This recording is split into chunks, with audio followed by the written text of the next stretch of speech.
네, 안녕하십니까. 예, 플라톤 아카데미, 오늘 울산 시립미술관에서 강연을 맡게 된 김남호 인사드리겠습니다. 반갑습니다. 네, 정말 국내에서 최고 수준의 강연을 기획하고, 또 지금 많은 홍보도 하고 있는, 후원도 하고 있는 플라톤 아카데미와 함께해서 정말 영광이고요. 오늘 아침부터 서울에서 오신 우리 김효정 간사님을 비롯해서 서울에서 오신 선생님들 정말 감사드립니다. 그리고 오늘 유튜브로 또 현장에서 제 강연에 함께 참석해 주신 모든 선생님들께 정말 감사드립니다. 오늘 자유의지 그 난제로의 초대라고 하는 제목으로 제가 강연을 준비했는데요. 오늘 1시간 30분 정도의 시간이 저에게 주어졌습니다. 정말 즐거운 시간 되시길 바라겠고요. 또 질문 같은 거 있으면 마음속에 생각해 놓으셨다가 질문할 수 있는 그런 시간도 저희가 함께 가져보겠습니다. 제 소개인데요. 저는 이렇게 전문 분야가 이제 자유의지 문제, 인격 동일성 문제, 또 마음과 신체의 관계, 이런 심신바디, 심신 문제라고 하죠. 저희가 마인드 바디 프로블렘이라고 하는 문제, 이런 것들을 전문으로 다루고, 최근에는 이런 문제들을 인공지능과 연관시켜서 또 논문을 또 많이 쓰고 있습니다. 아까 제가 썼던 책을 잠깐 소개해 주셨는데요. 철학자가 된 셜록 홈즈는 입문서고요. 자유의지 문제라든지 인격 동일성 문제에 대해서 쉽게 쓴 책이고, 신경과학 시대 인간을 다시 묻다라고 하는 책은 학술서입니다. 그런데요, 다음 달이죠. 정말 저희가 의도한 건 아닌데, 다음 달에 오늘 강연과 똑같은 제목의 책이 자유의지 입문서가 출간이 됩니다. 그래서 2024년 1월 출간 예정인데요. 정말 타이밍이 정말 기가 막히죠. 그래서 아마 국내 학자가 쓴 아마 최초의 자유의지 입문서이기 때문에 여러 가지 의미가 있을 거라고 생각을 합니다. 여기 화면에 한 어린아이 사진이 있습니다. 1960년 5월 21일 미국 미시콘신주의 밀워키에서 이 어린아이가 태어났습니다. 주변 사람들은 제프라고 하는 애칭으로 그를 불렀습니다. 네, 사진 보니까 어떠세요? 꼬마 아이 사진 어때요? 귀엽습니까? 네, 그리고 좀 똘망똘망하게 또 생겼죠? 예, 제프라고 하는 어린아이. 네. 제프의 어머니는요, 조이스 애넷 다머라고 하는 심리 상담사였고요. 제프의 아버지는 라이어널 다머라고 해서 화학 박사 학위를 받고 인근의 공장에 화학 관련한 그런 직무를 맡은 그런 사람입니다. 그러니까 부모님이 고학력자세요. 보니까 그죠? 예, 고학력자고 또 지금은 많이 뭐 이런 의미가 없고 또 그게 바람직하지만 당시에 또 백인으로 태어난 거 아닙니까? 그죠? 다머 제프가 예.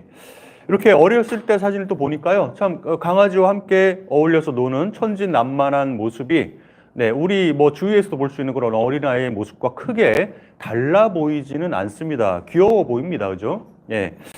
그런데요. 제프가 어머니 뱃속에 있을 때, 임신 중에 있을 때 어머니가 약물을 조금 과다 복용했다고 알려져 있습니다. 그리고 아버지는 박사 학위를 받기 위해서 아들과 시간을 많이 보내지 못했다라고 회고를 했습니다.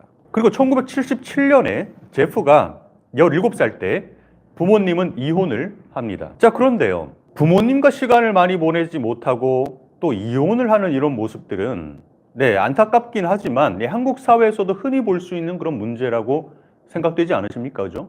맞벌이 때문에 바빠서 어린아이와 함께하는 시간이 부족하다. 많이들 그렇게 또 하소연을 하시고, 또 이혼율이 또 높지 않습니까? 그리고 이렇게 보면은 크게 특별할 것 없어 보이는 가정 환경에서 자란 것처럼 보입니다. 그런데요, 제프가 누굽니까?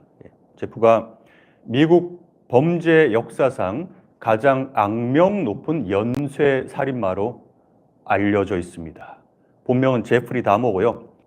우연의 일치일까요? 부모님이 이혼한 그 다음 해부터, 즉 1978년부터 1991년까지 17명의 어린 남성만을 살해를 했습니다. 사체 훼손, 시간, 식인 등등 입에 담기조차 힘든 만행을 저질렀습니다. 그리고 일부 피해자의 두개골에 구멍을 내서 거기 염산을 부어서 살아있는 상태에서 평생 동안 자신의 노예로 살도록 만드는 실험까지 했다고 알려져 있었습니다. 네, 미국 사회는 뭐 경악할 수밖에 없었죠.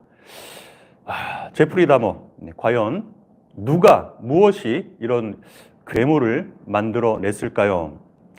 네, 이 다머는요 살아생전에 많은 녹취록이 남겨졌고요.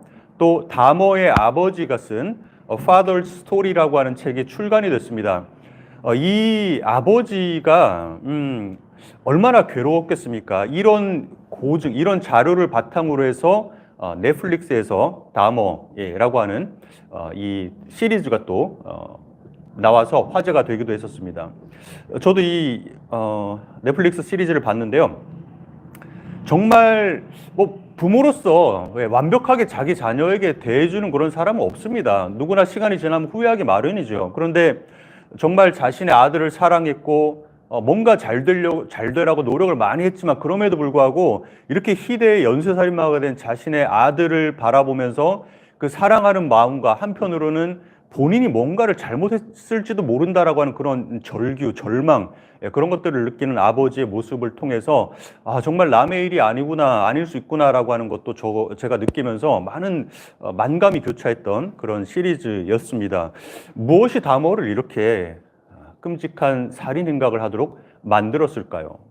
그런데요, 또 한 아이가 1933년 10월 28일 브라질 리우데자네이루 빈민가에서 태어납니다. 아버지가 알코올 중독자였습니다. 어린 시절 소아마비로 왼쪽 다리가 오른쪽 다리에 비해서 6cm가 짧은 장애를 안고 평생을 살아갈 수밖에 없었습니다. 이게 사진 보시면 다리 길이가 짧다라고 하는 것을 확인할 수 있을 겁니다. 그렇죠? 네. 과연 이 사람은 누구일까요? 바로 브라질이 낳은 세계적인 축구 선수 가린샤라고 하는 축구 선수입니다. 가린샤는 축구 선수를 하는 동안에 절묘한 드리블과 현란한 개인기로 유명했고요. 축구 황제 펠레와 함께 브라질의 축구 당대 최고 수준으로 브라질 축구를 끌어올린 장본인 중에 한 명입니다. 다시 말해서 6cm가 짧은 왼쪽 다리를 축구 선수가 되려고 하는 자신의 욕구에 장애물로 여긴 것이 아니라 오히려 그것을 역이용해서요, 상대 수비수의 템포를 뺏는 방식의 드리블을 연구해서 당대 최고의 드리블러가 된 것입니다. 뭔가 좀 이상하지 않으십니까? 왜 중산층에서 당시에 백인으로 고학력자인 부모를 둔, 게다가 부모가 폭행을 일삼거나 그런 적도 없었습니다. 아버지도 알코올 중독자 없었습니다. 그런 증세가 없었어요. 네, 정말 겉으로 봤을 때 평범했던 가정에서 태어났던 제프라고 애칭이 있었던 제프리 다머는 왜 연쇄살인마가 됐을까요? 반면에 정말로 어려운 환경에서 태어났던, 게다가 축구 선수로서는 정말 저주에 가까운 다리 길이가 짧다라고 하는 그런 장애를 가졌음에도 불구하고 위대한 축구 선수가 되었던 가린샤, 그는 왜 위대한 영웅이 되었을까요? 한 사람은 다른 사람에 비해서 더 나은 환경 속에서 자랐음에도 불구하고 희대의 연쇄살인마가 된 반면, 한 사람은 다른 사람이 봤을 때 정말 열악한 환경에서 태어났음에도 불구하고 축구 영웅이 됐습니다. 왜 이런 일이 일어났을까요? 자, 이와 관련해서 크게 보면요, 두 개의 입장이 있습니다. 첫 번째 입장은요, 여러 물리적인 원인들 때문에 발생한 것이다라고 볼 수가 있습니다. 자, 볼까요? 제프의 어머니가 임신 중에 정서불안, 우울증, 입덧 등의 이유로 매일 수십 알의 약을 복용했다는 사실이 밝혀졌습니다. 이런 약물이 태아 때부터 제프에게 어떤 악영향을 줬을 것이다라고 우리가 생각을 해볼 수 있을 것 같습니다. 또 제프의 아버지가 고백한 건데, 아버지 본인도 10대 때 살인과 방화 충동을 느꼈다고 고백을 했습니다. 아버지로부터 어떤 모종의 유전적 영향을 받지 않았을까요? 게다가 부모의 무관심, 가장 예민한 사춘기 시절에 부모가 제프를 방임했다라고 하는 그런 사실이 있습니다. 이런 영향들이 제프에게 작용을 해서 제프로 하여금 끔찍한 살인을 저지르도록 영향을 준 게 아닐까요? 다시 말해서 이 말은 뭘 의미하느냐? 제프가 첫 번째 살인을 저지르기 직전으로 만약에 시간을 되돌려서 돌아간다고 하더라도 이러한 영향과 이러한 원인과 이러한 조건들이 갖춰져 있는 상태라고 한다면 제프에게는 살인 이외의 다른 선택을 할 수 있는 가능성이 없다라는 의견입니다. 다른 선택을 할 수 있는 가능성이 없다. 담원은 시간을 되돌려도 똑같은 살인을 저질렀을 것이다. 왜? 그에게는 이미 관련된 인과적인 조건과 원인들이 갖춰져 있었기 때문에. 그럼 가린샤는 왜 성공했을까요? 가린샤는 왜 영웅이 됐을까요? 가린샤에게는 성공을 향한 타고난 집착과 승부사 기질이 이전적으로나 어떤 이유에서든 간에 갖춰져 있었기 때문에 가린샤는 갱단의 일원이 되거나 나쁜 짓을 저지르는 쪽이 아니라 영웅이 되었다는 겁니다. 이게 물리적 원인들 때문에 인간의 모든 선택과 행동이 일어난다라고 보는 입장입니다. 이 입장의 명칭을 제가 조금 이따가 알려드리겠습니다. 자, 또 다른 입장은 뭐가 있겠습니까? 아니다. 순전히 마음먹기의 문제일 뿐이다 라고 볼 수가 있을 겁니다. 아니, 그럼 물리적인 원인들이 있다. 조건이 형성돼 있다. 좋다. 그러나 어떤 마음을 먹느냐에 따라서 다른 선택값이 나올 수 있다라고 보는 입장입니다. 자, 한번 볼까요? 만일 제프가 성공한 사회복지사나 교육자가 되었다면 그의 어린 시절에 관한 얘기는 오히려 성공의 동기로 포장될 것이다. 만약에 우리가 제프가 연쇄살인마가 아니라 성공한 교육자가 됐다고 생각해 봅시다. 그러면 제프가 겪었던 그러한 똑같은 상황이 오히려 포장으로 될 거 아닙니까? 제프가 어릴 때 참 부모님한테 저렇게 무관심을 받고 외로웠어. 그래서 그가 교육자가 돼서 저렇게 똑같은 환경에 처해 있는 어린아이들을 더 보살필 줄 아는 그런 사람이 된 거야 라고 포장하지 않겠습니까? 무슨 말입니까? 아니, 저런 환경에 처해 있다고 해서 다 살인마가 되느냐? 오히려 그것을 딛고 성공의 발판으로 삼을 수 있었을 텐데 그것은 뭡니까? 마음 먹기가 중요하다라는 생각입니다. 아마 우리 오신 선생님들 중에서도 이렇게 생각하는 선생님들 많으실 거예요. 네. 또 볼까요? 만일 가린샤가 범죄자가 됐다면, 갱단의 일원이 됐다면 그의 성장 배경은 그가 그러한 범죄 집단에 가입했다는 것에 대한 변명이 되겠죠. 아니, 가린샤 당신 왜 그렇게 끔찍한 범죄 집단의 일원이 됐습니까? 제가 이러고 싶어서 그런 게 아니라 제가 정말로 열악한 환경에서 태어나서 교육도 못 받고 아버지는 알코올 중독자고 이런 변명을 늘어놓지 않겠습니까? 똑같은 조건에서 말이죠. 그러나 가린샤는 축구 영웅이 됐습니다. 왜? 그가 성공하고자 마음을 먹었기 때문에. 제프가 살인자가 된 것과 가린샤가 위대한 축구 선수가 된 것은 모두 그들이 그러한 마음을 먹었기 때문이다라고 우리는 볼 수가 있을 것입니다. 자, 중요한 거는요. 둘 중 하나의 입장은 정답이라는 거예요. 이게 오늘의 주제입니다. 모든 것은 물리적 원인에 의해서 결정되기 때문에 인간이 자유롭다라고 하는 생각은 일루션, 허구다라고 보는 입장을 우리가 강한 결정론이라고 합니다. 그냥 줄여서 결정론이라고 많이 해요. 강한 결정론자들은요. 인간이 살면서 행하는 모든 행위와 선택은 물리적 원인들에 의해서 결정이 이미 되기 때문에 우리의 미래는 우리에게 완전히 닫혀 있다라고 주장합니다. 닫혀 있다라고 하는 말은 뭐냐? 제프가 첫 번째 살인을 저지르기 전으로 시간을 아무리 10번, 100번, 1000번을 되돌린다고 하더라도 닫혔기 때문에 그건 똑같은 행동을 저지를 거라는 거예요. 그러한 물리적인 원인들이 주어져 있는 한 또 다른 선택을 할 수 있는 가능성이 인간에게 없다고 보는 입장입니다. 자, 반면에 자유론이라고 하는 입장은요.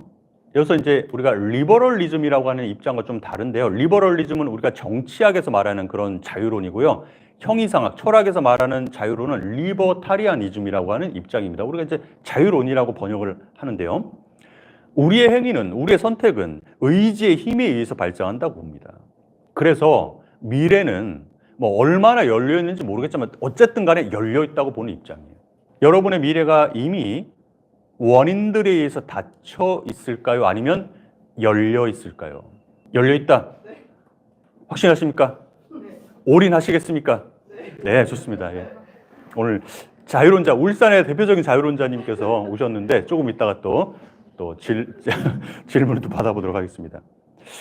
자, 이게 이제 골치 아픕니다. 뭐 제프리 다머나 가린샤뿐만 아니라 우리 모두는 선택의 갈림길에 늘 직면하게 됩니다. 어떤 쪽을 선택할까? 어떤 쪽을 선택할까? 이 상황에서 이 선택의 모든 가능성이 나에게 열려 있느냐 아니면 이미 닫혀 있느냐라고 하는 문제는요, 매우 중요한 문제일 수밖에 없습니다. 시간을 되돌린다? 자, 여기 보시면 지금 결혼하신 선생님들도 많이 계신 것 같은데요. 자, 뭐 상상을 해볼 수 있잖아요, 그죠? 벌써 이제 웃으시고 계신데, 시간을 되돌려서 지금의 남편, 지금의 아내와 결혼을 하려고 선택하기 직전으로 시간을 돌렸을 때, 나는 지금의 남편이나 아내가 아닌 다른 사람을 선택할 수 있는 가능성이 열려 있을까요? 상상만 해도 뭐 설레, 설레. 또 우리 선생님들 중에서는 또 막 타임머신인가 뭔가 빨리 안 나오나 막 미치겠다 이렇게 하시는 분도 계세요. 빨리 시간 되돌리려고. 그죠? 몰라요, 근데. 타임머신이 언제 나올지도 모르겠고. 지금 이제 포인트는 뭐냐? 이 선택의 가능성이 정말 우리에게 열려 있느냐, 아니면 이미 닫혀 있느냐, 이 문제입니다. 자, 자유의지 논쟁이라고 우리가 부릅니다. 인간에게 특정한 물리적 원인들이 주어짐에도 다른 선택을 할 수 있는 능력이 인간에게 주어져 있느냐를 묻습니다. 능력입니다. 다른 걸 선택할 수 있는 능력이 있을까? 플라톤과 아리스토텔레스가 탐구한 이후로 물리학과 뇌과학이 발전한 오늘날까지 대표적인 난제로 남아 있습니다. 난제로 남아 있다고 제가 말씀드렸습니다. 이게 매우 중요한 포인트입니다. 왜냐? 유튜브에 자유의지라고 딱 검색어를 치시면요, 조회수 10만 회 이상의 컨텐츠들이 쭉 뜹니다. 근데 대부분 다 과학 채널이에요. 근데 아까 제가 난제로 남아있다 그랬죠. 근데 이 과학 컨텐츠를 만드시는 분들이 이제 자유의지 문제에 대한 어떤 철학적인 전문적인 지식이 없이 이걸 만들다 보니까 이 컨텐츠 중 일부는 마치 결정론이 옳은 것처럼 얘기를 하고 있는 경우가 있습니다. 근데 이건 오해고요. 정확히 얘기하면 결정론이 옳은지 자유론이 옳은지는 아직까지 난제로 남아있다. 이게 정확히 맞습니다. 지금도 수십 편의, 전 세계적으로 수십 편의 논문들이 쏟아져 나오고 있어요. 하루에. 자유의지 문제를 해결하려고. 해결이 안 됐다는 겁니다.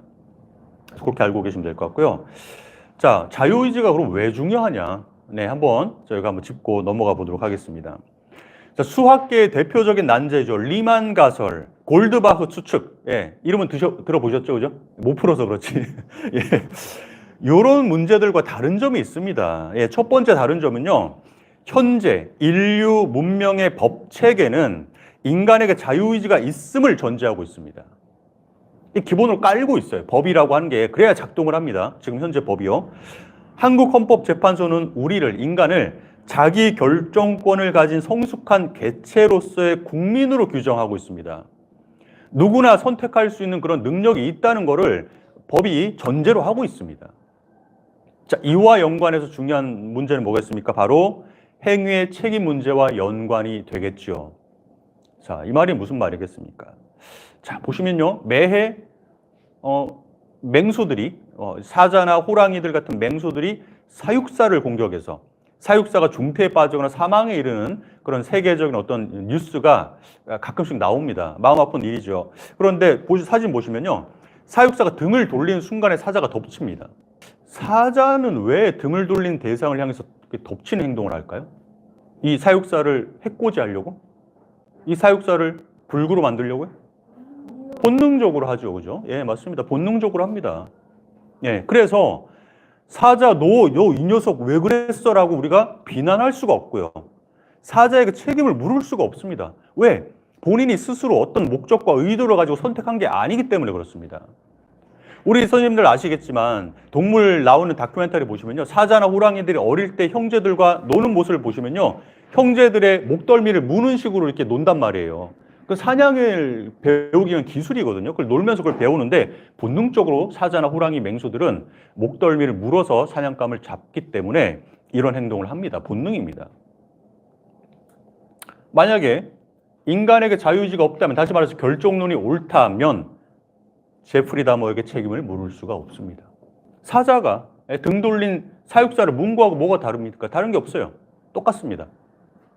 피해자들은 정말 마음이 아프지만 오른쪽 보시면 그냥 벼락 맞았다고 생각해야 됩니다. 제프리 다머뿐이겠습니까? 모든 인간에게 책임을 물을 수가 없어요. 모든 것들은 내가 가지고 태어난 유전자, 내가 어렸을 때 부모로부터 받은 영향, 나의 기질, 타고난 기질, 성향, 성격, 그런 것에 의해서 결정이 되기 때문에 너 왜 그랬어? 당신 왜 그랬습니까? 라고 비난할 수 없고 책임을 물을 수 없다는 겁니다. 그것은 마치 번개가 치는 거하고 똑같다는 겁니다. 번개가 치고 싶어서 치겠습니까? 그런 생각을 안 할 거예요. 번개가 어떤 사람 머리 위로 떨어지고 싶어서 그를 죽이고 싶어서 죽였겠습니까? 그렇지 않을 겁니다. 그냥 떨어진 거예요. 다머가 살인자가 되고 싶어서 됐겠습니까? 아닙니다. 그냥 그렇게 된 거예요. 어쩌다 보니까. 내가 이렇게 살고 싶어서 이렇게 살겠습니까? 다시 태어나면 철학자로 안 살려고요. 너무 힘들어. 근데 내가 이렇게 살고 싶어서 사는 게 아니라는 거예요. 결정론이 옳다면. 어떤 내 안에 있는 여러 가지 원인들이 나로 하여금 이렇게 살 수밖에 없도록 뭡니까? 만든다는 겁니다. 책임을 물을 수가 없어요. 법이 근간부터 흔들리는 그런 충격일 수밖에 없습니다.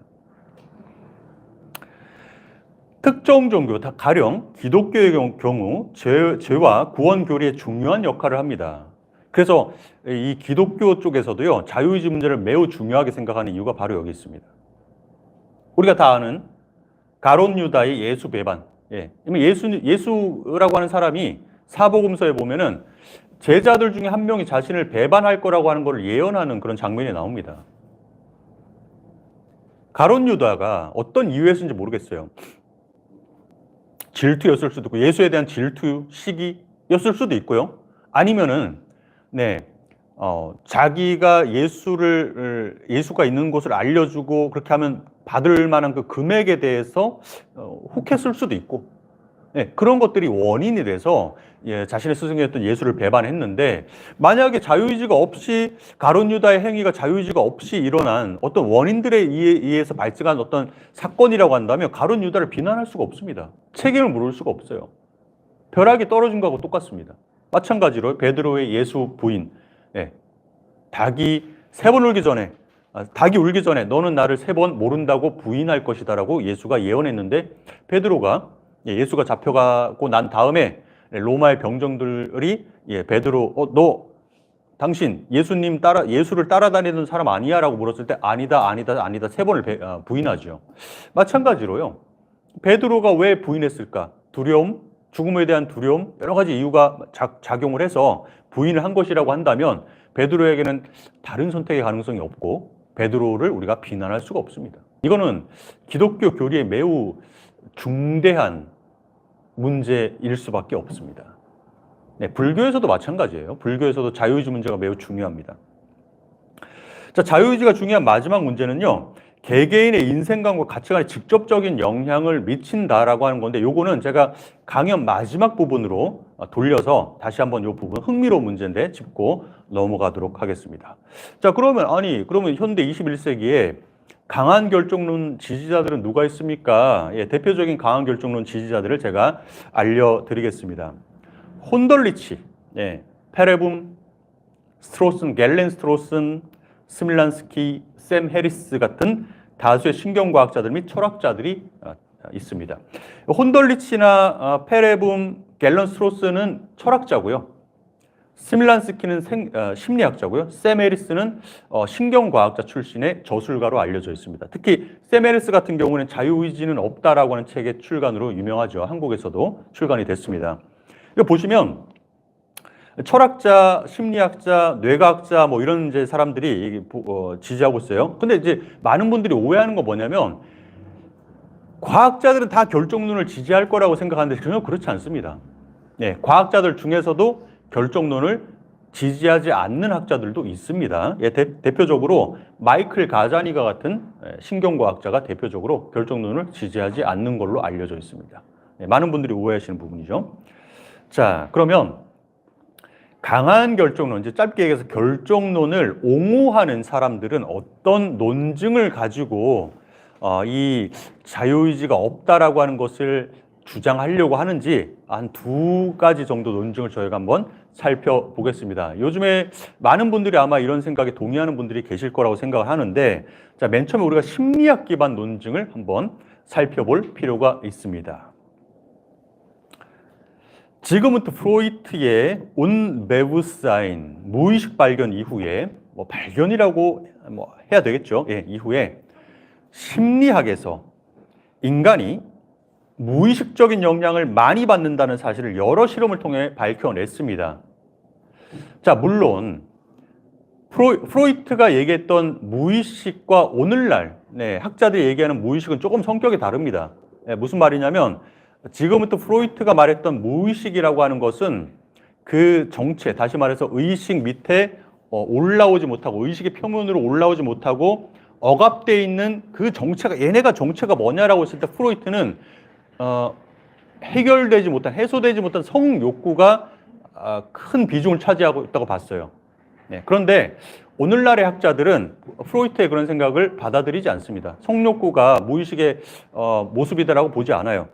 오늘날 학자들이 말하는 무의식이라고 하는 거는 의식의 표면에 떠오르지 않지만 우리 안에서 뭔가 일어나고 있는 그런 생리적인 작용 같은 것들을 얘기합니다. 예를 들어서 배고픔을 어쩌다 보니까 배고픔이 표면으로 느껴지는 거죠. 그죠? 근데 배고픔이 일어나기까지의 과정은 뭡니까? 의식을 못 합니다. 그죠? 무의식이에요. 자, 그래서 이 말은 뭐냐면요. 우리 인간이요. 기만당하기 쉽다 이거예요. 진짜 잘 속는다. 인간이 잘 속는다 이거예요. 그러니까 우리가 자유롭다라고 하는 생각도 사실 착각일 수 있다라는 주장입니다. 아마 많은 선생님들이 자유롭게 살고 계신다고 지금 생각하고 계실 거예요. 뭐 마음 먹게 달렸지. 내 마음 먹게 달렸지. 그죠? 자유롭다. 나는 자유롭다. 이렇게 생각하고 계실 텐데 착각일 수 있다는 거예요. 이 인간이 너무 속기 쉬운 존재라는 겁니다. 자, 한번 볼까요? 기만 가능성의 사례는 너무나 많은데요. 대표적으로 이제 플라시보 효과가 대표적이에요. 위약 효과라 그래서 진짜 약 성분이 없는데 그 약을 먹었더니 몸이 좋아진 것 같아요. 이런 거 속기 쉬운 거예요. 그죠? 인간이. 자, 이 사례는 뭐냐면요. 되게 유명한 사례인데 심리학계에서 공사장에서 대못을 잘못 밟아가지고 관통이 됐어요. 네, 생각만 해도 아프죠. 그죠? 막 난리가 났습니다. 아파가지고 극한의 통증을 막 호소하면서 병원에 갔습니다. 예. 갔더니 어떻게 됐습니까? 못이 발가락과 발가락 사이로 통과를 해가지고 찔린 데가 하나도 없는 거야. 근데 막 본인 아파 죽겠다고 막. 유명한 사례예요. 인간이 이렇게 속기 쉽다니까요. 나는 아닐 거야. 난 안 속을 거야. 이렇게 생각하시면 안 돼요. 정말 인간은 속기 쉽다 이거예요. 또 유명한 사례가 뭐가 있냐면요. 고무손 실험이 있습니다. 이거 워낙 유명한 실험이죠. 고무손 실험은 뭐냐면 피실험자의 손은, 진짜 오른손은 책상 밑에 이렇게 싹 넣어놓고, 예, 책상 위에 고무로 된 손을 갖다가 이제 올려놓습니다. 그래서 이제 시각적으로 이걸 각도를 잘 조절하면 이렇게 딱 내려다 봤을 때 피실험자가 그 손이 내 손이라고 느껴져요. 이렇게 각도를 잘 맞추면. 예. 딱 이렇게 내 손이 책상 위에 올라왔구나. 진짜 손은 뭐야? 책상 밑에 있어요. 이때 이제 붓이나 이런 걸로 이제 그 오른손은 고무손인데 고무로 된 손인데 그걸 살살 간지르잖아요. 간지러 막 타. 예. 그러다가 갑자기 칼 같은 도구로 그 고무손을 갑자기 빵 내려 찍잖아요. 엄마 하면 손을 딱 뺍니다. 네, 이게 유명한 고무손 실험이에요. 근데 또 나는 아닐 거라고 생각하시는데 아니에요. 해보시라니까요. 당해보시라니까요. 이게 뻔히 머리로 이거 내 손이 아니야 라고 생각하지만 어떻게 그럼 무엇이 이걸 착각하도록 만들까요? 무엇이? 예? 무엇이? 예, 뇌가. 예, 나의 뇌가. 내 뇌가 주인공이라는 겁니다. 그러니까 나라고 하는 거는 뭐야? 뇌가 만들어낸 것이기 때문에 허상이라는 거예요. 진짜 나를 움직이는 주인공은 뇌라는 겁니다.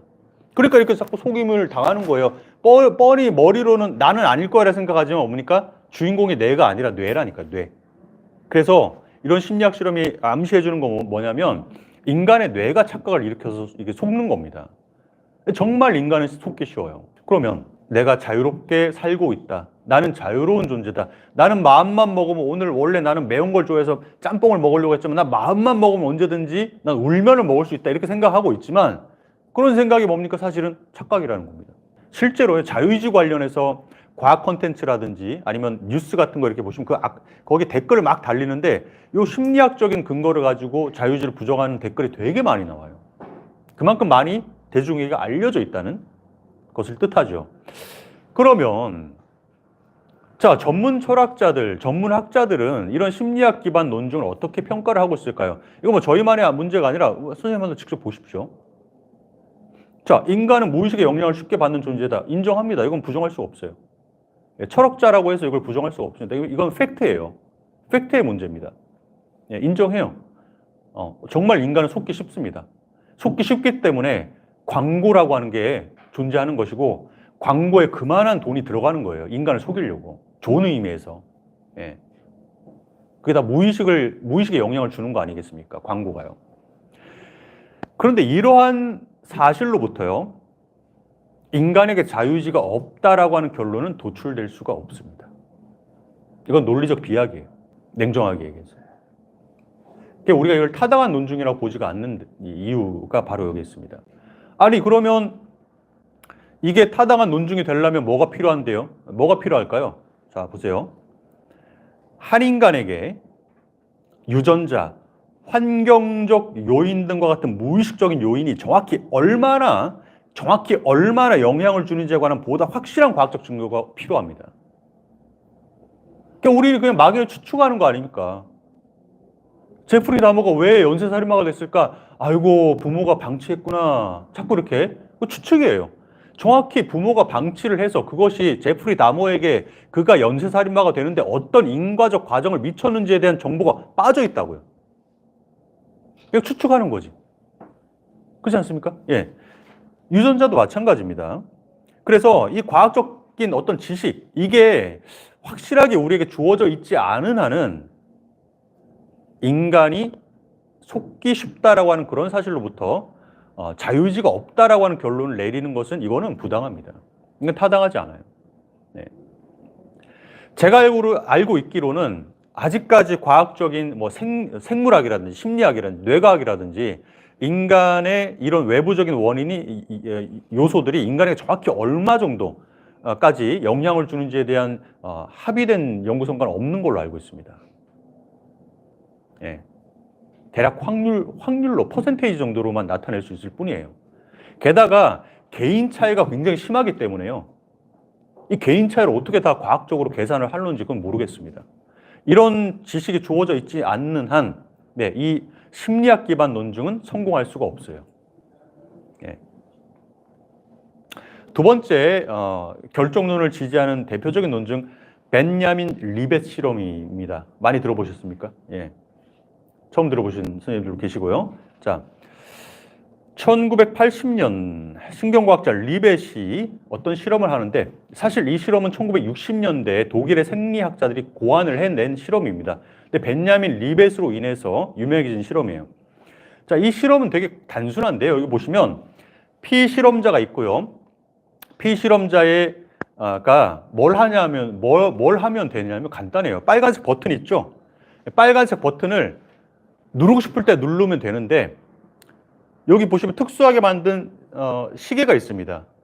그래서 당신이 빨간 버튼을 누르고 싶은 마음이 들 때 시침을 보시고 시침이 어디를 가리키고 있는지를 보시고요. 또 실제 버튼을 누르고 시침이 어디 있는지 보시고 그거 나중에 저희한테 알려주시면 됩니다. 간단한 실험이에요. 그리고 피실험자의 머리에 뇌파가 이렇게 생기면 그 뇌파를 측정하는 장치를 부착을 이렇게 해놨습니다. 마치 지진계와 같은 거라고 보시면 돼요. 지진이 오면 막 올라가잖아요. 똑같이 뇌가 활성화되면 이게 막 올라가요. 뇌파가 발생하면 측정 장치를 뇌에 부착을 해놨습니다. 자, 벤야민 리벳은 무엇을 확인하려고 이런 실험을 했을까요?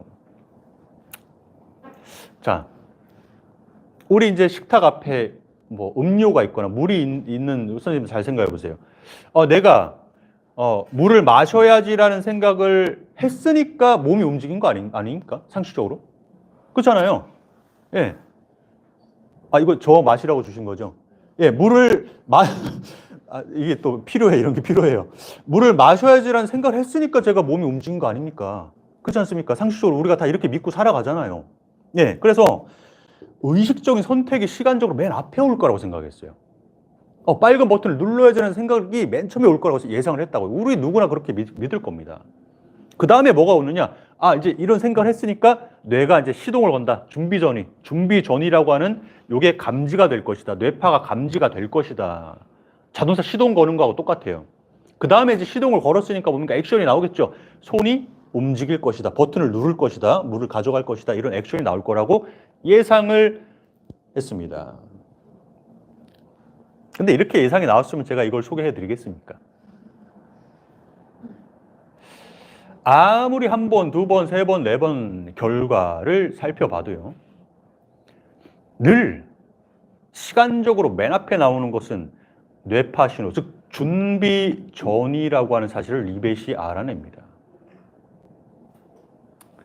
그 다음에 의식적 선택이 따라 나온다는 사실을 알아냈습니다. 그리고 손의 움직임이 나온다는 사실을 알아냈습니다. 이게 실험을 아무리 많이 해봐도요. 준비 전이 다시 말해서 뇌파가 먼저 측정이 돼요.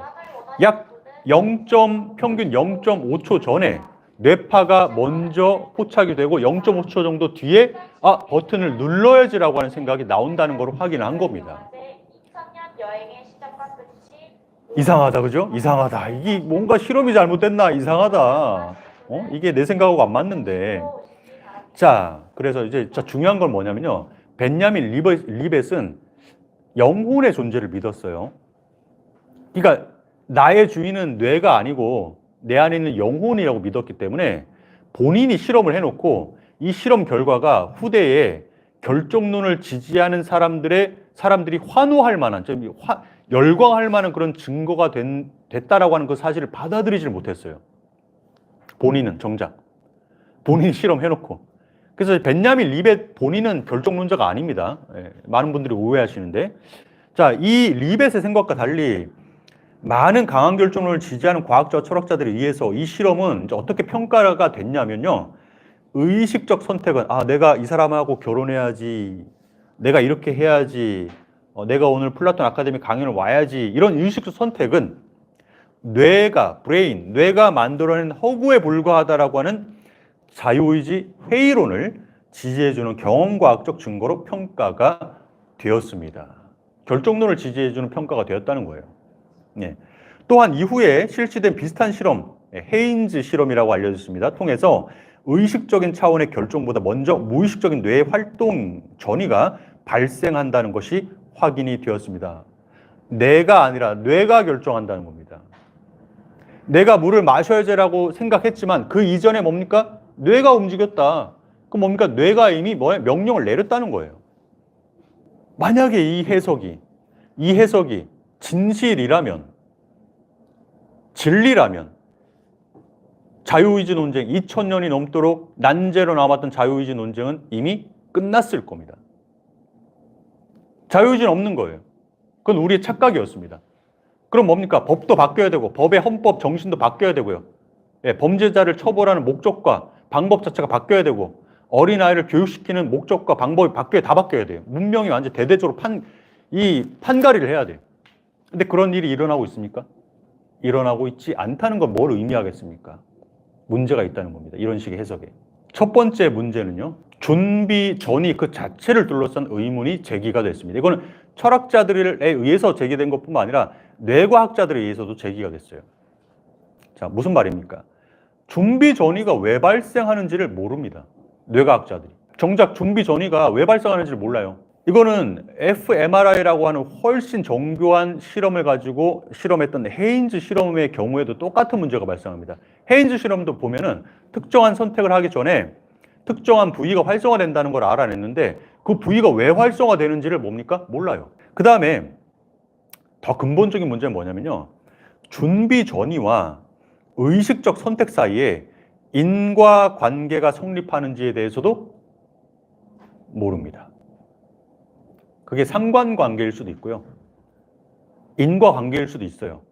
다시 말해서 그 부위가, 그러니까 준비 전이가 오면은 특정한 행동이 100% 와야 돼, 인과적으로. 근데 그게 둘 사이가 인과적 관계가 성립하는지에 대해서 뇌과학자는 아직까지 확답을 못 내리고 있다는 겁니다. 그다음엔요. 또 다른 의문점은 뭐냐면요. 통제된 실험실에서 버튼을 누를지 말지라고 하는 이런 선택이 과연 우리가 인생에서 수행하는 중요한 선택들과 같은 유형의 선택이다라고 볼 수가 있냐는 겁니다. 더 나아가서 리벳 실험에서 피실험자에게 요구된 선택이 인간이 수행하는 모든 의식적 선택을 대표한다고 말할 수 있냐는 거예요. 민주화 운동에 참여할 것인가 말 것인가. 이 문제가 버튼 하나 누를지 말지와 같은 종류의 문제라고 할 수 있을까요? 더 나아가서요. 벤야민 리벳 실험 이후에 시도된 유명한 실험이 뭐냐면요. 버튼 하나 누를지 말지가 아니라 보다 복잡한 숙고의 과정이 필요로 하는 그런 문제를 가지고 실험한 실험이 있습니다. 다시 말해서 낙태 찬성하십니까? 반대하십니까? 이런 문제들. 이건 뭐야? 이거는 버튼 누를지 말지와 다른 차원이지 않습니까? 이런 문제를 가지고 선택을 하게 했을 때 준비 전이 자체가 발생하지 않았다라고 하는 연구 결과가 있습니다. 그러니까 복잡한 문제를 인간이 숙고할 때는 준비 전이라고 하는 것 자체가 뭡니까? 포착이 안 된다는 거예요. 그래서 세계를 떠들썩하게 만들었던 벤야민 리벳 실험은 또 그에 대한 어떤 결정론의 해석은요, 성공하지 못한 것으로, 승리하지 못한 것으로 지금 평가되고 있습니다. 그러니까 유튜브를 보실 때 이 정도는 알고 보셔야 돼요. 왜냐하면 많은 유튜브 내용이 벤야민 리벳 실험을 예로 들면서 인간에게 자유주의가 없다는 식의 컨텐츠를 보여주는 경우가 많은데, 그러나 그 이후에 평가 내용은 이렇습니다. 자, 그러면은 자유론의 지지자들은 누가 있으며 자유론을 지지하는 사람들은 어떤 근거를 가지고 지지하는지 잠깐 또 알아보도록 하겠습니다. 자, 고전적 자유론자들은 토마스 리드, 임마누엘 칸트 등이 여기 포함되어 있고요. 그 다음에 현대 20세기 이후의 지지자들은 앙리 베르송, 치송, 로버트 케인, 마크 발라규어, 이런 티모시 오코너 이런 철학자들이 있습니다. 되게 많아요. 그래서 결정론과 자유론의 싸움은 아직까지도 승패가 안 가려졌다는 거예요. 그렇게 단순하지 않습니다. 되게 복잡합니다. 자, 자유론의 기본 도식을 이제 제가 알려드릴 텐데, 자, 이제 보시면요. 여기에, 이제 원인과 결과 이런 게 쭉 이제 빅뱅 이후부터 계속 이런 원인과 결과가 막 있었을 거 아니에요. 지금까지. 예, 원인과 결과 이렇게 있는데, 결정론자들은 뭐라고 주장했습니까? 원인, 결과가 일어나면 뭡니까? 결과 2가 나올 수밖에 없다고 주장했어요. 그래서 결과 1이 주어지면 결과 2는 뭡니까? 나올 수밖에 없다. 이게 결정돼 있다. 그래서 미래는 우리에게 닫혀 있다고 주장했죠. 결정론자들은. 자유론자들은 어떻게 주장하느냐? 그건 맞는데, 이거는 부정할 수 없는데, 그런데 뭔가 다른 결과값을 산출해내는 X가 있다는 겁니다. 인간에게. 그래서 결과 2가 원래는 나왔어야 되는데, 이 뭔가 모종의 X로 인해서, 이게 이제 뭔지 이제 좀 몇 개 알려드릴게요. 이 X로 인해서, 결과 1이 나와야 되는데, 결과 1이 나와야 되는데, 이 모종의 X로 인해서 결과 1이 안 나오고, 결과 2가 나올 수 있는 가능성이 뭡니까? 열려 있다는 거예요. 이게 자유론입니다. 아까 제가 초반에 마음먹기라고 하는 이제 걸로 제가 두루뭉실하게 얘기를 했었는데, 자유론자들은 그래서 정리하자면, 원인, 결과 이렇게 일어나서 결과 1이 나올 수밖에 없도록 닫혀 있어야 되는데, 자유론자들은 아니다. 모종의 X가 있다. 이 X가 영향을 미쳐서 원래 결과 1이 나오지 않고 결과 2가 나올 수 있는 가능성이 우리에게 열려 있다고 주장하는 거예요. 기본적으로. 이게 둘 중 하나는 맞을 텐데, 그죠? 자, 그러면 자유론의 아킬레스건은 어디냐? 이 모종의 X, 이 다른 결과값을 내놓게 만드는, 그래서 우리에게 미래가 열려 있도록 만드는 이 X의 정체가 뭐냐는 겁니다. 이 X의 정체를 현대 물리학이나 현대 뇌과학의 지식과 위배되지 않으면서 설득력 있게 제시를 하느냐 못하느냐에 따라서 자유론은 성공하느냐 그렇지 못하냐가 갈리게 될 수밖에 없겠죠. 네. 자, 조금 고전적인 자유론자인 칸트의 생각을 잠깐 소개를 해드리도록 하겠습니다. 그 모종의 X를 뭘로 보는지 저희가 보면 정확히 알 수 있는데요. 자, 칸트 역시도 원인 결과에서 이 많은 자연 사건들이 발생한다는 사실을 알고 있습니다. 알고 있는데 인간의 경우에 결과 1이 아닌 결과 2가 나올 수 있는 가능성이 우리에게 있다. 근데 어떻게 그게 가능한데요? 자, 이걸 어떻게 설명하느냐? 자, 이렇게 설명합니다. 칸트는 우리 인간이 알 수 있는 세계와 인간이 알 수 없는 세계가 있다고 구분해요. 지금 우리 오신 선생님들 눈앞에 펼쳐져 있는 이 세계, 질서정연하게 있죠? 책들이 여기 있고, 책상이 여기 있고, 나의 왼쪽에 뭐가 있고, 공간적인 인식, 그죠? 그 다음에 시간의 흐름에 대한 인식. 그런 것들은 칸트의 생각에 따르면 우리 안에 이미 주어져 있는 정신의 구조 때문이라고 생각하는 거예요. 그 구조에 의해서 이 외부 사물이 이렇게 우리에게 특정한 방식으로 드러난다. 다시 말해서 현상이 주어진다고 보는 겁니다. 그러니까 예를 들어서 파리가 여기 날아다닌다. 파리는 인간하고 다른 인지 구조를 갖고 있겠죠. 그러면 이 공간을 다른 방식으로 뭡니까? 받아들일 거 아니겠습니까? 맞죠? 그죠? 근데 이제 칸트는 뭐냐면 파리나 여기 강아지가 있을 수도 있고 고양이가 있을 수도 있는데 이들은 여기를 다르게 방식으로 인지할 거란 말이에요. 중요한 건 뭡니까? 인간이 있든 없든 파리가 있든 없든 고양이나 개가 있든 없든 뭔가는 있어야 될 거 아니에요. 그잖아요. 그게 뭐다? 빙안지히라고 칸트가 불렀던 그 물 자체라고 하는 겁니다.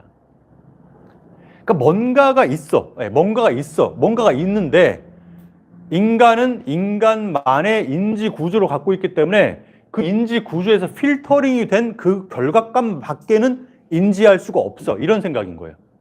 그거 너머는 인간은 알 수 없어. 신이 아닌 이상 그거 너머에 뭐가 있는지는 알 수가 없어. 물 자체. 이렇게 보는 거예요. 예, 이게 이제 쉽게 설명드리자면. 자, 그러면 이제 중요한 건 뭐냐면, 나라고 하는 것도 칸트는 두 개로 나눕니다. 일상에서 어떤 느낌을 내가 가지거나 어떤 생각을 가질 때 그런 자아를, 표면적인 자아를 이제 phenomenal self라고 하는 거예요. 현상적 자아라고 하고요.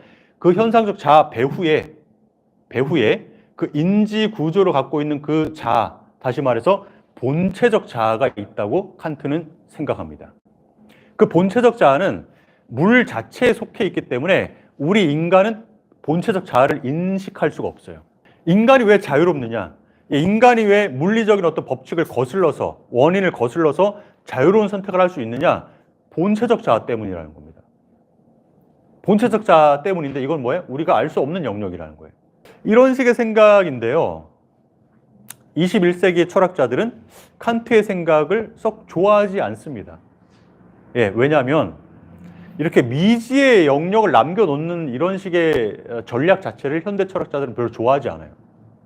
예, 왜냐하면 그동안 물리학이 발전하고 뇌과학이 발전하면서 리얼리티, 실제에 대한 우리의 지식이 칸트가 살았을 때보다 많이 확보가 됐고, 게다가 이 오늘날 자유론이 성공할 수 있으려면 현대 물리학이라든지 현대 뇌과학의 지식과 위배되지 않아야만 모든 학계에 종사하고 있는 지식인들을 설득시킬 수 있기 때문에 칸트의 이런 식의 솔루션을 선호하지 않습니다. 보다 더 직접적으로 실제의 본성을 우리는 직접적으로 더 파악하려고 노력해요. 그래서 제가 국내에는 안 알려줘. 왜냐면요, 이 자유의지 문제를 국내에서 전문적으로 연구하는 분들이 너무 적습니다. 열악한 거죠, 사실은. 예. 그래서 이 로버트 케인이라고 하는 현대 자유론자가 매우 중요함에도 불구하고 지금 이 사람의 책이나 논문이 지금 소개되지를 않았어요, 국내에. 근데 이 로버트 케인은 이제 자꾸 케인 하면 자꾸 해리 케인이 떠오르실 텐데 토트넘 손흥민의 영혼의 단짝이었던 로버트 케인은요, 지금 살아서 활동하고 있는 자유론을 대표하는 대표적인 철학자입니다.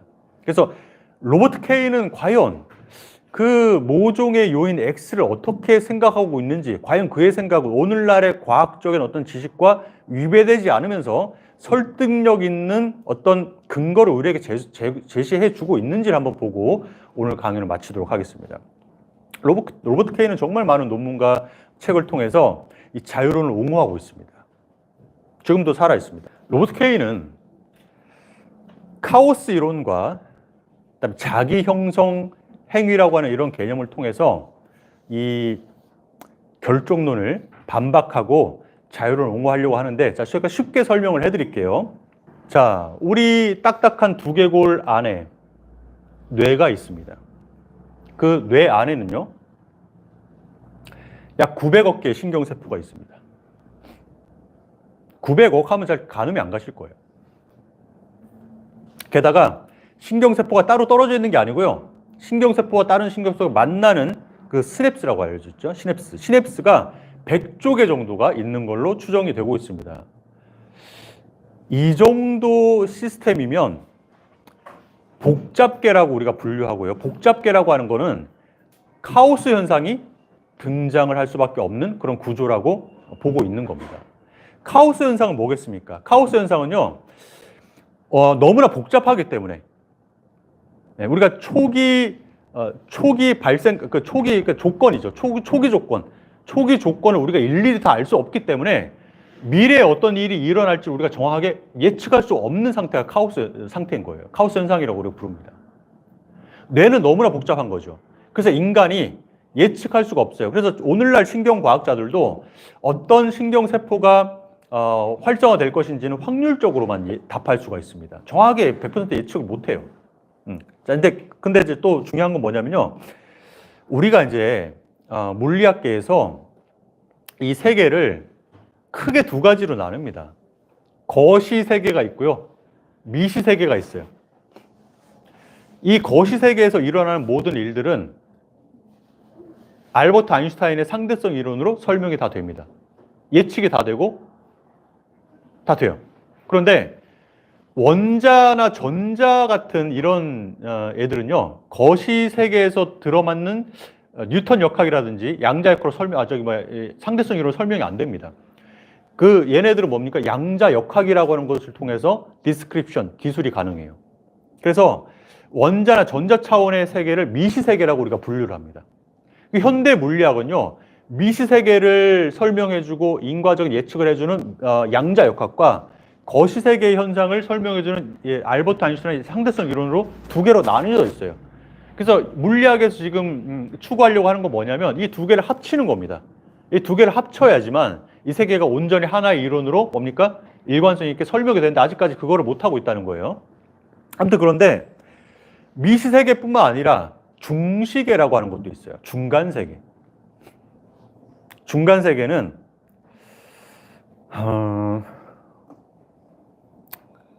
신경세포의 크기가요, 애매합니다. 이게 신경세포가 또 신경세포 안에 있는 미세소관 같은 이런 크기가요, 이게 거시세계라고 하기에도 눈에 안 보일 정도로 작아. 근데 미시세계라고 하기에는 커요. 그 중시계로 분류하는 거예요. 중시계. 그런데 현대 물리학이 발전하면서, 실험 물리학이 발전하면서 어떤 거를 우리가 알아내고 있냐면요, 미시세계만 포착이 되는 걸로 알려져 있던 양자 현상이 중시계에 드러난다라고 하는 사실을 우리가 알아내고 있습니다. 양자 현상을 쉽게 얘기해서 원인이 주어지더라도 다른 결과값이 나올 수 있는 그런 불가사의한 현상을 얘기하는 거예요. 쉽게 얘기해서.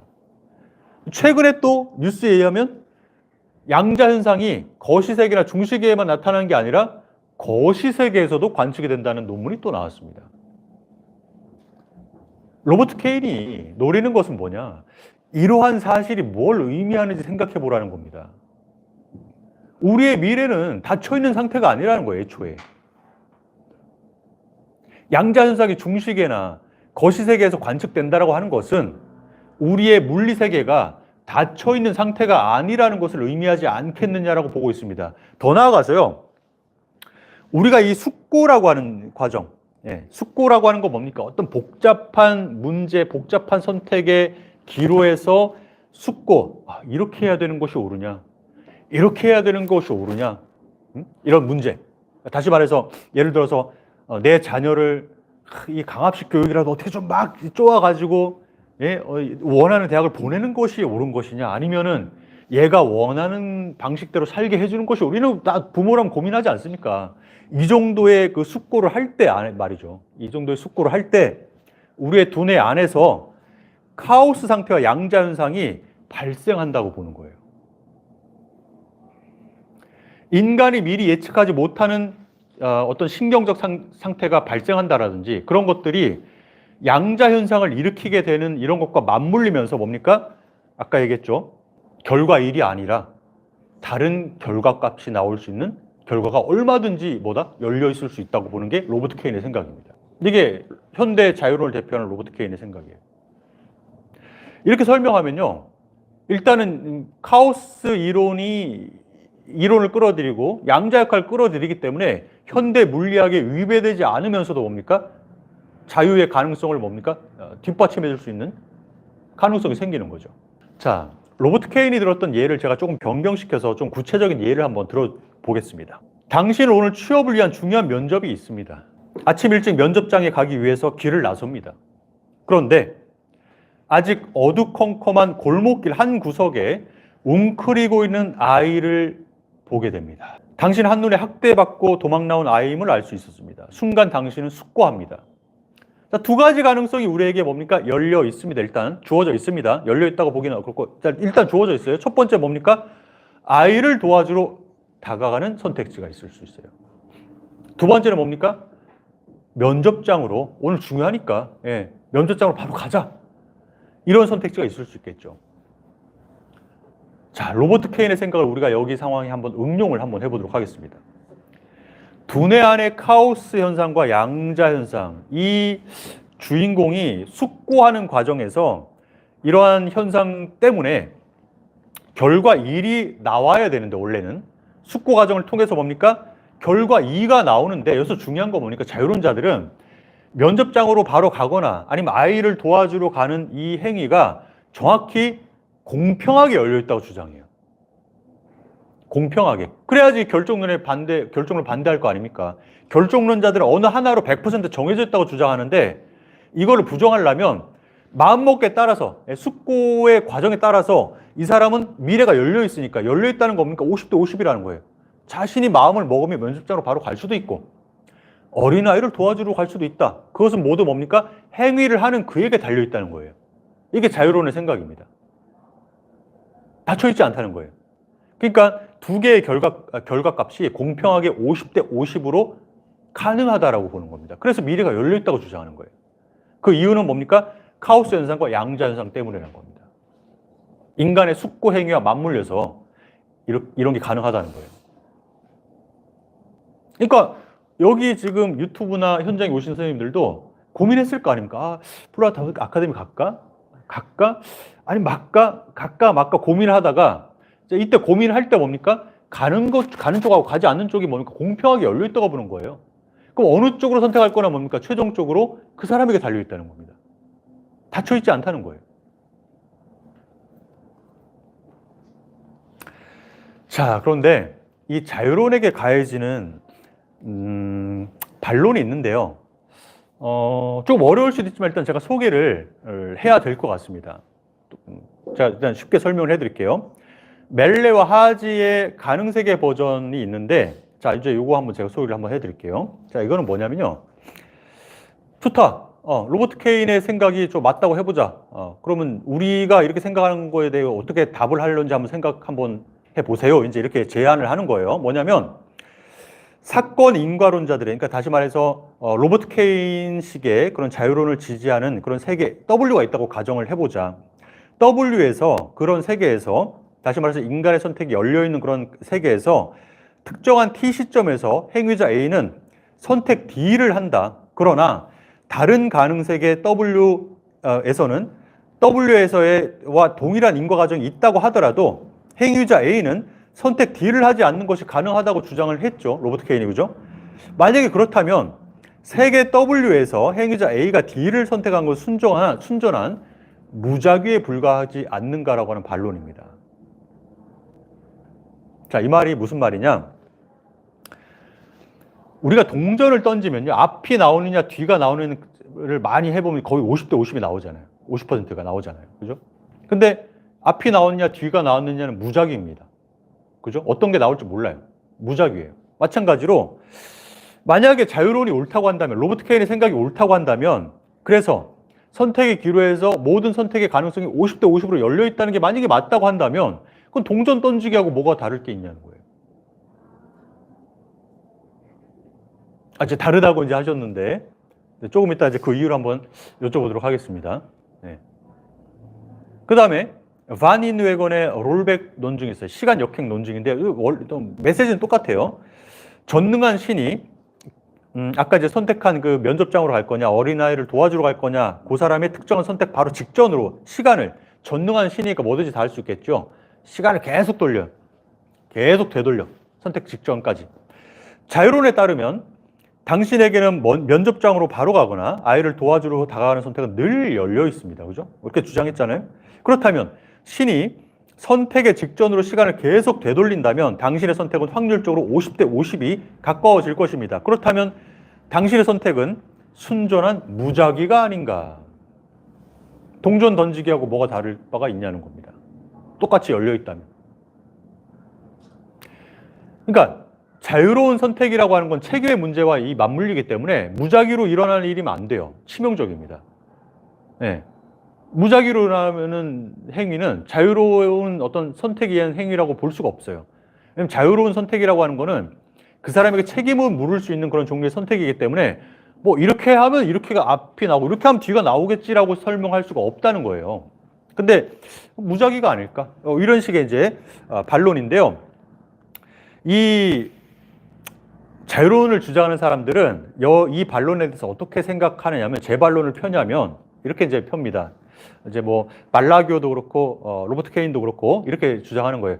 50대 50인 건 맞다. 확률적으로. 그렇기 때문에 미래가 열려 있다고 우리는 말할 수 있다. 50대 50이다. 그러나 중요한 것은 어느 쪽이든 간에 행위를 한 당사자, 다시 말해서 행위자의 의식적인 목적에 의해서 일어난 사건이기 때문에 그 책임은 그에게 있다. 무작위에 의한 사건이 아니다라고 주장을 하는 거예요. 그가 그렇게 마음을 먹었기 때문에 의식적으로. 예. 이게 이제 중요하다. 이제 이렇게 재반론을 펴니다. 그래서 이제 이거 갖고 아직까지 이런 거 갖고 이제 치고받고 싸우는 거예요. 철학자들이. 자, 아무튼 여기까지가 현재 최근까지 결정론을 지지하는 사람과 자유론을 지지하는 사람들의 어떻게 보면 이제 대표적인 주요 논쟁들을 제가 이제 소개를 한 것이고요. 오늘 강연의 마지막에 저희가 한번 생각해 볼 거 뭐냐면요. 아까 제가 자유의지 문제가 왜 중요하냐? 한 개인의 가치관과 인생관에 직접적인 영향을 미치기 때문이라고 제가 말씀을 드렸습니다. 그거 잠깐 짚고 넘어갈게요.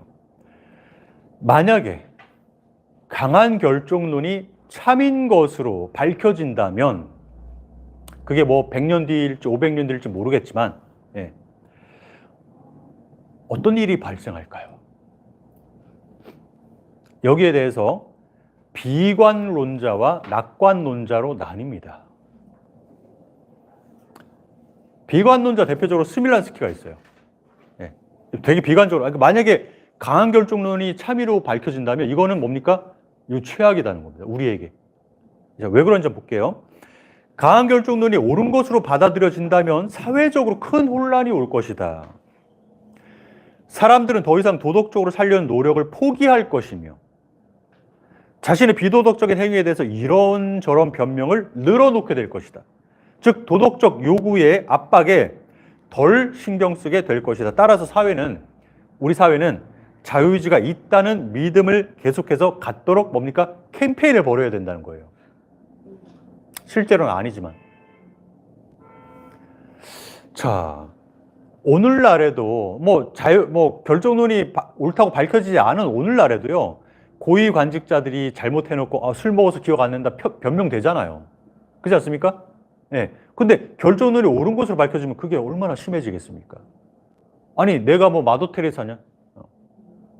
마더 테레사 같은 사람한테나 그런 걸 요구해라. 나는 그런 사람이 아니다, 애초에. 그래서 대충 내 거 챙기고 내 이익 챙기고 내 이익 좀 챙기면서 살자. 마더 테레사로 태어난 사람 그렇게 살면 된다 이거예요. 네. 김수환, 추기경 같은 사람으로 태어나면 그렇게 살면 된다 이겁니다. 이렇게 뭐예요? 누구나 우리가 교육에서 가장 중요한 거 뭡니까? 누구나 기본적인 사회적 규칙을 따르고 남들이 봤을 때 욕 안 먹는 사람이 되고자 많은 교육을 하는 거 아닙니까? 부모님도 그렇고 학교 선생님도 그렇고요. 정직한 사람이 되라. 그렇지 않습니까? 그런 게 뭡니까? 무너지는 거예요. 이 사람은 그렇게 보는 거예요. 결정적으로 이런 것을 밝혀진다면 그런 식의 생각 자체가 흔들릴 수 있기 때문에 굉장히 치명적인 위협으로 우리에게 다가올 거라는 생각을 하는 겁니다. 아까 제프리 다머나 한국에도 화성 연쇄살인 사건 이춘재라든지 예전에 유영철이라든지 이런 사람들 그렇지 않아도 변명하는데 이게 참이라고 밝혀지면 뭐 더 할 거 아닙니까? 이거 어떻게 처리할 겁니까 이거는? 그죠? 그래서 스밀란스키는 비관론자고요. 낙관론자가 또 있어요. 혼덜리치가 이제 이런 식의 생각을 표명했는데 무슨 소리 하십니까? 강한 결정론이 옳은 것으로 밝혀지면 이거는 좋은 소식이다. 이렇게 이제 주장하는 거예요. 왜 그런지 한번 알아볼게요. 강한 결정론이 만약에 참인 것으로 받아들여진다면 어떤 의미에서 더 행복한 삶을 영위할 수 있을 거다. 이렇게 봅니다. 왜냐? 이게 좀 재밌는데요. 헛된 희망들을 품고 고민하거나 갈등하지 않아도 되기 때문이다. 김연아와 같은 피겨스케이팅 선수가 되지 못하거나 알버트 아인슈타인 같은 천재 물리학자가 되지 못한다고 해서 슬퍼하거나 낙담에 빠질 이유가 없다는 거예요. 우리는 현실적으로 가능한 희망에 만족하면서 소확행이라고 하죠. 소확행을 추구하면서 살면 이보다 기쁜 게 어디 있냐는 거예요. 자기 분수를 찾아서 자기 분수에 맞는 삶을 사는 것만큼 행복한 삶이 어디 있냐는 겁니다. 자, 이런 식의 생각은 설득력이 없진 않아요. 자, 왜 그런지 한번 생각해 볼게요. OECD 가입국가 중에서요, 대한민국 청소년 자살률이 높다는 거 다 알려진 사실 아닙니까? 왜 이렇게 10대들이 가장 어떻게 보면 천진난만하고 행복해야 될 10대들이 왜 이렇게 불행한 겁니까? 사회적 현상이고 사회적 문제입니다. 여러 가지 이유가 있겠죠. 근데 그 아이의 있는 그대로의 모습을 부모가, 사회가 인정하지 않으려고 하기 때문이 아닐까요? 영재가 아닌 녀석을 영재라고 보고 의사의 소질이 없는 사람을 의사로 키우려고 하기 때문에 어떤 부모가 책정해놓은 도달해놓은 그 기준점에 어떻게 보면 도달할 수 없는 다른 삶을 살 수 있을 만한 아이를 갖다가 본인이 제시한 그 기준에 꼭 도달해야만 하는 아이로 보기 때문에 아이가 불행한 거 아닙니까? 오히려 강한 결정론이 만약에 참으로 밝혀진다고 한다면 내 아이가 타고난 그대로의 모습을 인정하면서 그것을 존중하면서 살면 행복한 사회가 오지 않을까라고 하는 것이 테드 혼덜리치의 생각입니다. 자, 어떻게 생각하십니까? 아직까지 결정론이 옳은지 자유론이 옳은지 아직까지는 결론이 나지 않았습니다. 그래서 이렇게 생각합니다. 모든 것을 다 아는 신이 존재한다면 그가 어느 날 저에게 찾아와서 나호야, 네가 진짜 궁금한 거 내가 하나만 딱 답변해 줄게. 하나만 한번 물어볼래? 라고 하는 이런 순간이 온다면 저는 주저없이 망설임 없이 로또 1등 번호가 뭡니까? 라고 물어보지 않고 신이시여, 우리 인간은 자유로운 존재입니까? 라고 하는 질문을 저는 진심으로 묻고 싶습니다. 강연 들어주셔서 감사합니다.